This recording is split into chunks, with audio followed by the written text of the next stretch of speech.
Selamat hari Minggu bagi kita semua.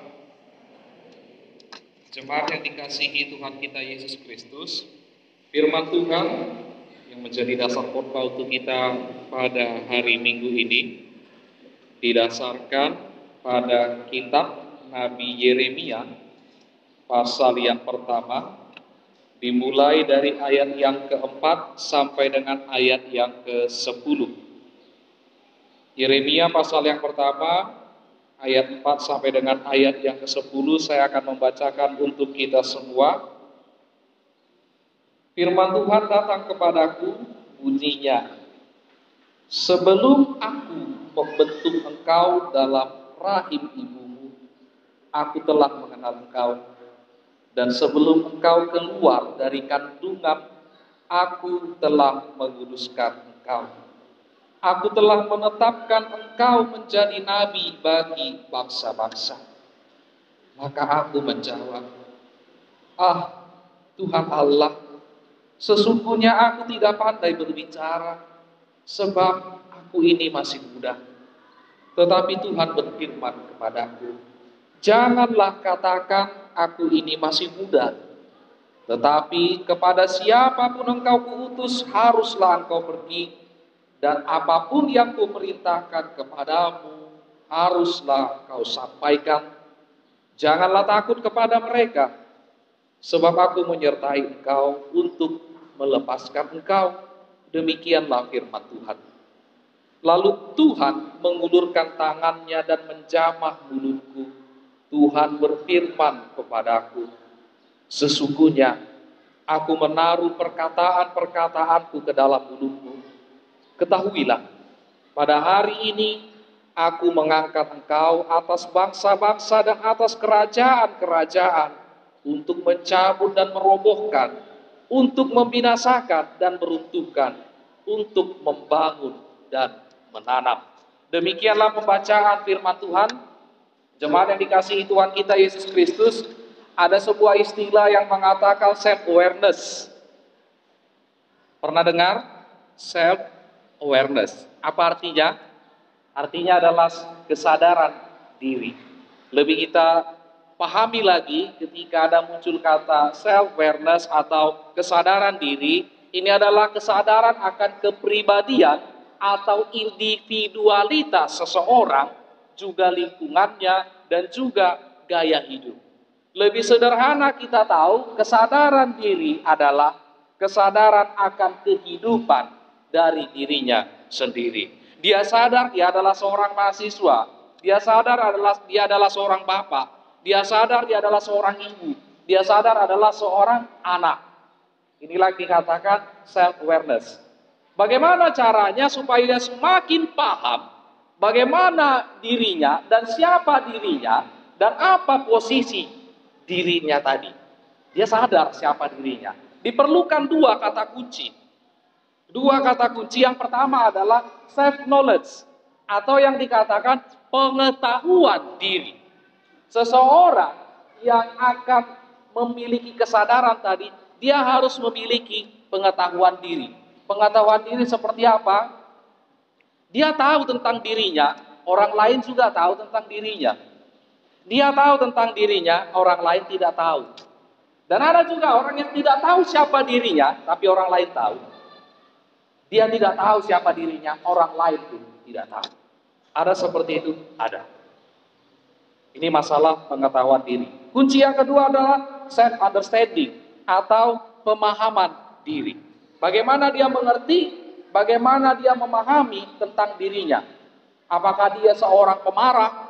Apakah dia seorang pencemburu? Apakah dia seorang yang sensitif? Apakah dia seorang yang tegar? Atau seorang yang sombong?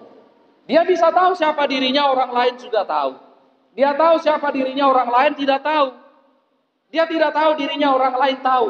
Dia tidak tahu dirinya, orang lain juga tidak tahu tentang dirinya. Artinya dua kata kunci tadi, ketika dia tahu siapa dirinya, dia paham siapa dirinya, dia akan sadar bagaimana dirinya di tengah-tengah dunia ini. Tercapailah sebuah hal yang maksimal, bagaimana dia memahami tentang kehidupannya. Jemaat yang terkasih, kesadaran diri inilah yang menjadi pengantar bagi kita bagaimana panggilan Nabi Yeremia. Dia sadar diri. Dia sadar siapa dirinya. Tuhan panggil Nabi Yeremia dan dia tahu siapa dirinya. Oleh sebab itu dia tidak sombong dan dia tidak terlalu merendahkan diri karena dia sudah tahu dulu siapa dirinya. Dia katakan apa adanya. Dan inilah kunci yang mau kita lihat dari teks khotbah pada hari ini. Ada 2 poin penting dan ini juga bisa menjadi satu evaluasi dan renungan bagaimana kehidupan kita sebagai pengikut Kristus. Yang pertama, poinnya adalah pengakuan akan diri sendiri. Pengakuan akan diri sendiri. Saya mau katakan kepada jemaat di sini, hal yang paling sulit dilakukan seseorang adalah jujur. Hal yang paling sulit dilakukan seseorang adalah jujur. Mungkin ada di antara kita yang menjangka, aku nggak pernah bohong, aku nggak pernah berdusta, aku selalu jujur. Kalaupun tiba-tiba aku berbohong, ya terpaksa lah itu katanya. Padahal ada orang tanpa dia sadari sepanjang hari, bahkan sepanjang tahun dia selalu berbohong. Dia selalu berbohong sampai dia lupa yang namanya kejujuran. Karena dia selalu berbohong, dia lupa bahwa seperti apa yang dinamakan dengan kata jujur. Sebagai contoh, dia tahu sebenarnya hatinya itu gampang rapuh, tapi dia sok tegar. Mulu istilah anak Batak, tangis di hadian, mengkel di hapataran. Dia menangis di belakang, tapi di hadapan orang banyak dia tersenyum, dia tertawa. Itu sebuah kebohongan. Itu sebuah kebohongan. Tanpa disadari itu adalah sebuah kebohongan. Oleh sebab itu, kita lihat bagaimana orang Kristen juga tanpa disadari sering berbohong. Berbohongnya seperti apa? Orang Kristen dikenal dengan orang-orang yang mengasihi. Apa? Adong lu namar pariba dan marsiat Tuhan.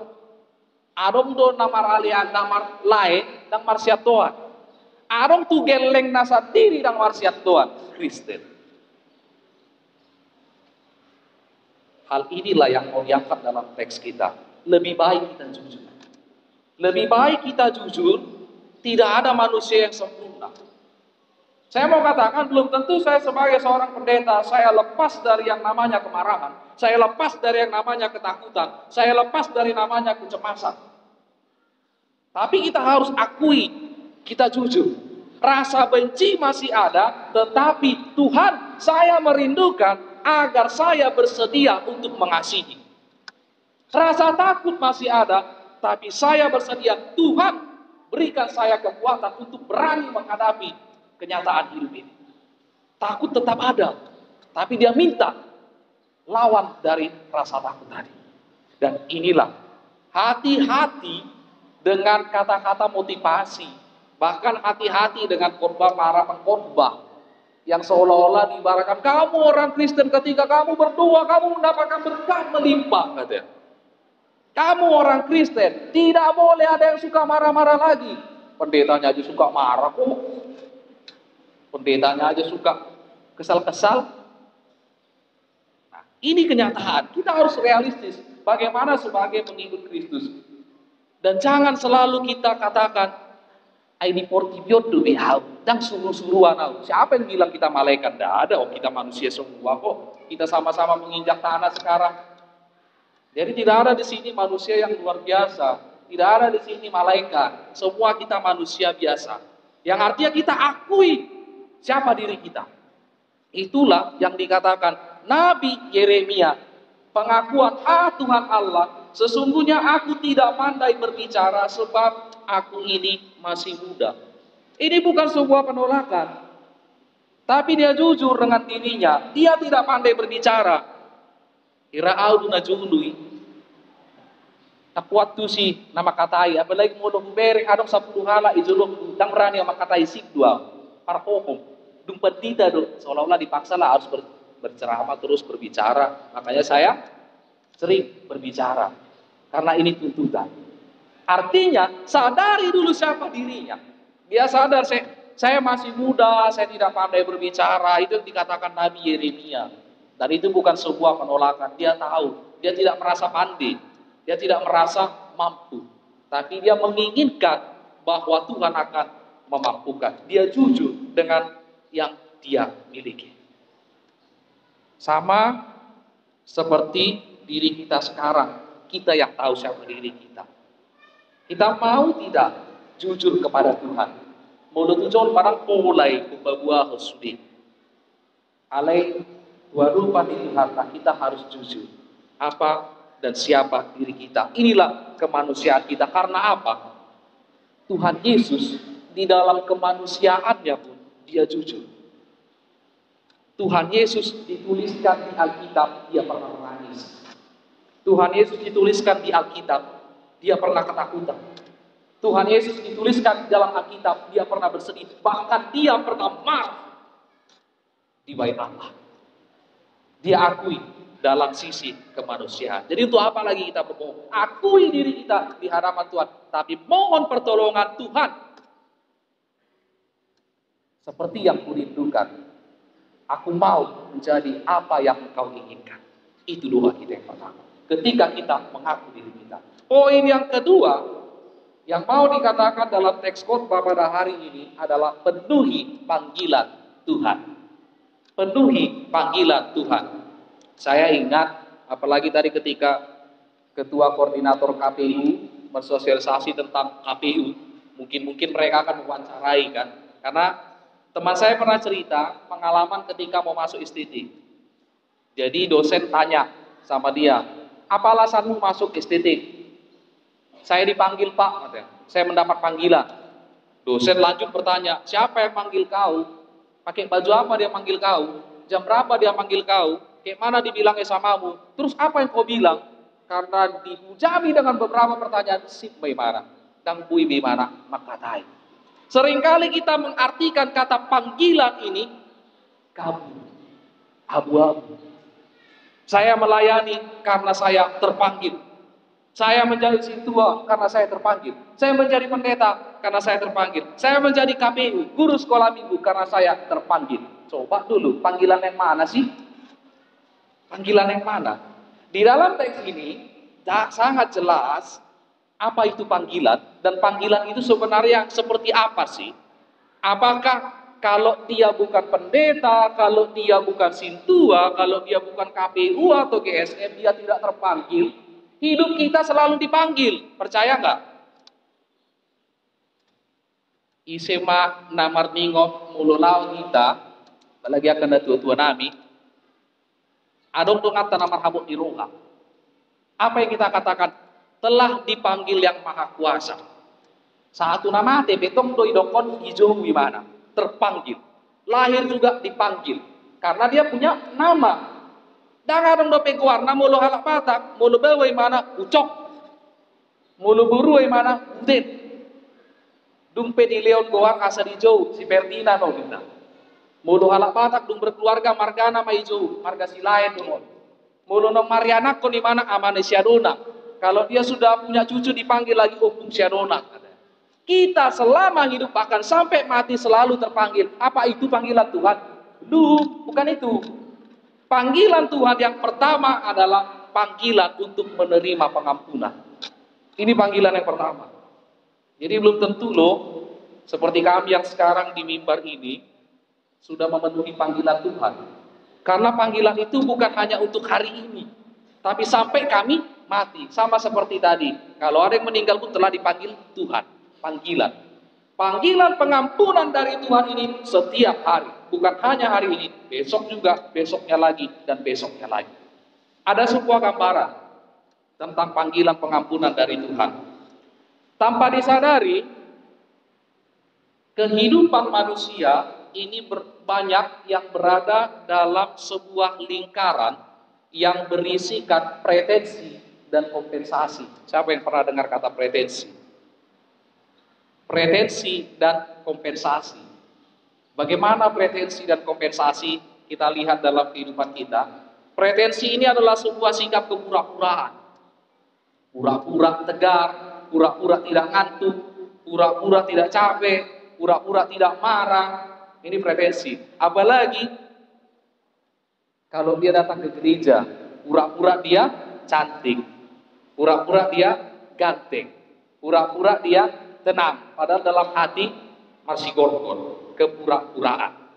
Ini sikap kepura-puraan yang sering bersandiwara dan sering membuat alasan yang tidak jelas.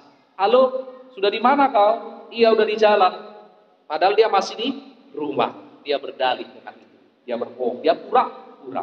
Kompensasi adalah sebuah mekanisme pertahanan ego yang ditandai oleh perilaku yang mengimbangi ketidaknyataan. Bagaimana kita melihat kompensasi ini? Misal, saya adalah seorang Kristen yang taat. Kamu tidak pernah gereja, berarti saya lebih suci dari kamu. Inilah, dia katakan dia lebih hebat. Kompensasinya ketika dia rajin beribadah, ketika dia rajin berdoa, dia katakan dia lebih suci, dia lebih kudus daripada orang lain. Dia menginginkan kompensasi dari apa yang diperbuat. Dan sering sekali pretensi dan juga kompensasi empuk terjadi di dalam lingkungan gereja. Tidak hanya jemaat, termasuk juga kepada para pelayan. Lingkaran pretensi dan kompensasi inilah yang sering melemparkan beban kepada orang lain dan merasa dirinya lebih bersih dan suci daripada orang lain. Merasa dirinya lebih hebat daripada orang lain. Apakah seperti itu panggilan dari Tuhan? Tidak. Justru semakin saya terpanggil, semakin saya menerima pengampunan dari Tuhan. Saya serahkan diri kita kepada Tuhan. Bagaimana cara Tuhan mengampuni? Kita baca di ayat 9. Lalu Tuhan mengulurkan tangannya dan menjamah mulutku.